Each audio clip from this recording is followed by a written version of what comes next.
Si je vous dis blockbuster, ce n'est probablement pas la Finlande que vous penserez en premier lieu.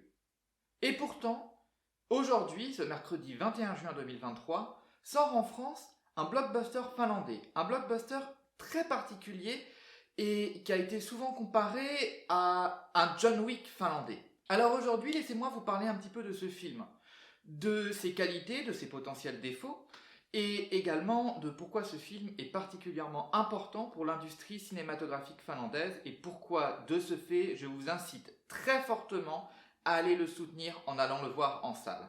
Alors c'est parti, sans plus attendre, je vous invite aujourd'hui à la découverte du film Sisu de Jalmari Helander.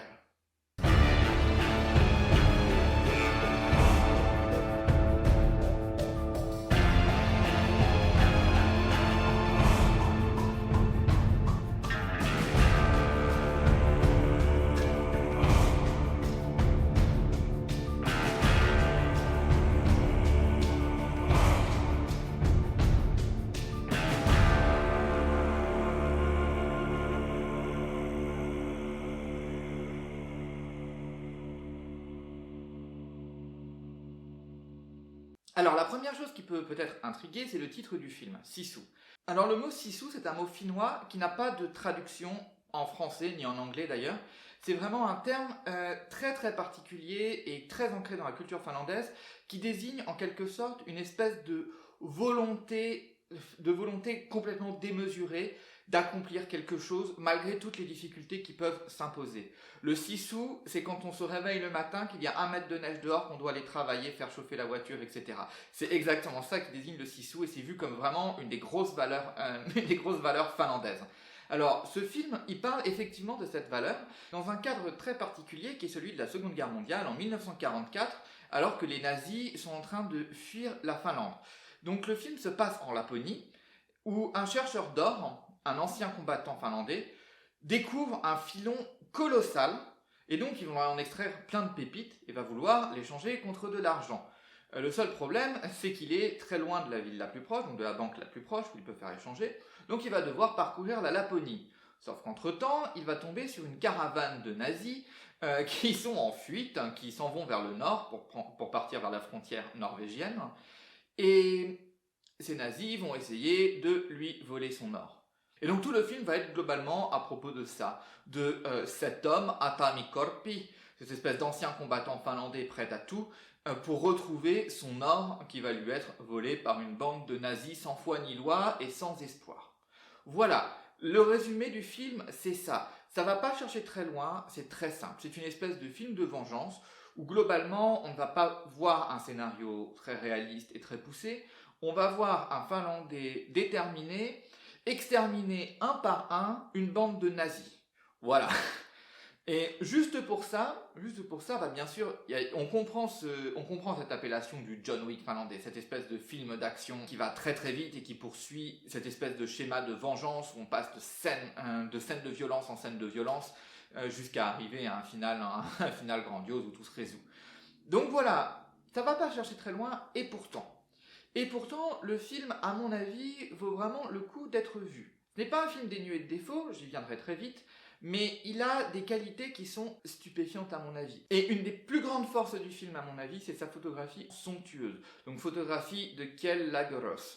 Cette photographie, elle va magnifier typiquement ce paysage de Laponie post-apocalyptique qui va être le cadre principal en fait de l'action, mais elle va aussi accompagner brillamment à mon avis des scènes d'action extrêmement nerveuses, extrêmement rapides et extrêmement bien rythmées.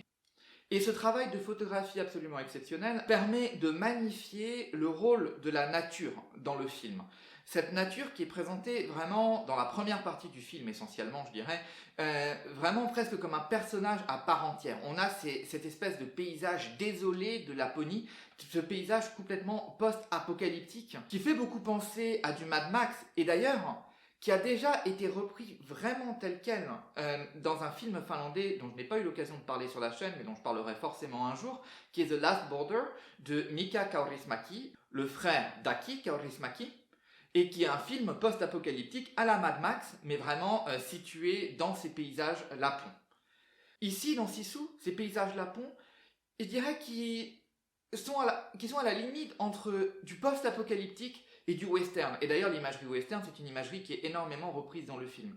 Et vraiment à raison, sachant qu'on est vraiment sur une histoire d'un justicier solitaire qui parcourt la Laponie à cheval, et sur une espèce de duel entre le Finlandais et l'officier nazi. C'est un choix qui est conscient et c'est un choix qui marche très bien et qui, comme je l'ai dit, est magnifié par la photographie absolument magnifique. Pour rester dans la technique, le film a été également loué pour ses effets spéciaux et en particulier son maquillage, que l'on doit à la maquilleuse Salla Yliluopa, qui a fait un travail merveilleux dans tout le film. Car le film va être finalement très charnel, il va vraiment montrer le corps, les blessures, le sang. On est presque dans certaines scènes à la limite du body horror. Alors vraiment, on va montrer le corps et les blessures dans ce qu'elles ont de plus organique en fait. Et là, le travail de maquillage est absolument somptueux. Mais pour moi, ce qui est peut-être une des plus grosses forces de ce film, c'est la capacité qu'a eu Helander, donc le réalisateur, à vraiment trouver un ton qui soit à la fois très universel, comme je l'ai dit, on est vraiment dans la lignée d'un John Wick, d'un Mad Max, d'un western, donc vraiment d'un film qui peut parler à tout le monde, tout en donnant une composante vraiment intrinsèquement finlandaise au film. Et ce, bon, dès le titre, on parle du sisu, donc de la valeur, la grande valeur nationale finlandaise. Mais il n'y a pas que ça. Alors, il va bien sûr jouer un peu des stéréotypes. Le héros, par exemple, est complètement mutique. Il ne va prononcer qu'une seule phrase, je crois, ou peut-être deux, à la toute fin du film. Mais donc, pendant l'essentiel du film, il ne va pas dire un seul mot. Il va y avoir donc cette représentation de la nature absolument magnifique, mais aussi cette représentation des corps qui est finalement liée un peu à cette vision de la nature. Le corps nu, le corps dans son expression la plus simple, qui fait vraiment partie en fait de la culture finlandaise en fait. Mais également, vraiment, il va y avoir un peu tous les éléments nationaux, en particulier les tourbières, les suo, les fameux suo qui ont donné le nom de la Finlande en finnois, suomi. Donc ces tourbières qui ont un rôle absolument essentiel à la fin, qui vont sauver le personnage. Bref, c'est donc un film qui est vraiment très intrinsèquement finlandais. Et ça me plaît beaucoup. Mais justement, venons-en à ce que je trouve le plus important dans ce film. Ce film, il est beaucoup vu comme une sorte d'espoir pour le cinéma finlandais. Comme je l'ai dit sur ma précédente vidéo, sur le film Le Reine Blanc, Valkoinen Peura, donc qui est un film des années 50, un film de folk horror, il y avait déjà, donc il y a plus de 60 ans, une volonté réelle d'affirmer le cinéma finlandais comme un cinéma qui a un impact mondial, qui serait connu hors des frontières de la Finlande. Parce que, historiquement, la Finlande a beau être un tout petit pays, c'est un grand pays de cinéma. Ça a toujours été un grand pays de cinéma, en tout cas jusque dans les années 70-80, où la cinéphilie finlandaise a énormément périclité, faute à l'absence d'un modèle national, comme on peut l'avoir en France. Et une fois de plus, cette déchéance que l'on constate typiquement dans le cinéma finlandais, mais aussi dans le cinéma italien et dans plein d'autres cinémas européens et mondiaux, cette déchéance, elle nous montre à quel point notre modèle français est précieux. Mais bref, je m'égare. En tout cas, voilà, dès les années 50, il y avait cette volonté d'essayer d'exporter le cinéma et de montrer que la Finlande était un pays cinéphile. À partir des années 90, il y a eu une énorme baisse de niveau dans la production finlandaise. La faute à des gros monopoles qui ont complètement court-circuité en fait la production de films de qualité en Finlande, la production et la distribution des films. Aujourd'hui, on ne trouve quasiment plus que des multiplexes, quasiment aucune salle indépendante en Finlande. Mais bref, tout ceci a mené à une sorte de chute du cinéma finlandais qui se réveille depuis peut-être 15-20 ans. Et ça, c'est absolument remarquable. Et typiquement, cette année en France, on aura eu de très belles sorties de films finlandais, avec donc ce Sisu, avec la sortie prochaine du prochain film d'Aki Kaurismäki, qui a été récompensé à Cannes, avec l'étrange histoire du coupeur de bois, entre autres. Voilà, il y a un certain nombre de films finlandais qui sortent en France et c'est tout bonnement exceptionnel. Mais Sisu, il va bien au-delà de ça. Sisu, ça a été le premier film finlandais de l'histoire à être repéré à face du scénario par une société de production américaine. Il a été distribué aux États-Unis où il a eu une sortie, une première absolument exceptionnelle. C'est un film donc qui a coûté que 6 millions d'euros, hein, ce qui est très peu à l'échelle d'un blockbuster hollywoodien. Donc il a coûté uniquement 6 millions d'euros. Il a rapporté aux États-Unis, rien qu'à sa sortie, déjà 3 millions de dollars. Donc quasiment 3 millions d'euros, juste à sa sortie. Il a eu sa première dans plus de 1000 salles. Et ça, pour le cinéma finlandais, c'est un succès absolument inouï. Et ce film, dans les sphères de production finlandaise, il est devenu peut-être comme une sorte de symbole d'un renouveau du cinéma finlandais à l'international. Il a montré que la Finlande est capable de créer des films qui soient profondément finlandais, qui ne se dénaturent pas du tout, et qui pour autant arrivent à plaire à l'international, arrivent à être financés, arrivent à être visionnés par un public international. Et c'est pour cela, malgré les quelques défauts du film, parce que le film est loin d'être parfait, il a un rythme qui est finalement assez inégal et qui peut retomber un petit peu à un certain moment. Le film devient un petit peu mou et c'est peut-être un petit peu dommage. Certains ont reproché le manque de réalisme. À mon avis, ce n'est pas un défaut. C'est pas le film qu'on va voir pour son réalisme. Mais c'est vrai que certaines personnes n'ont pas apprécié cet aspect-là.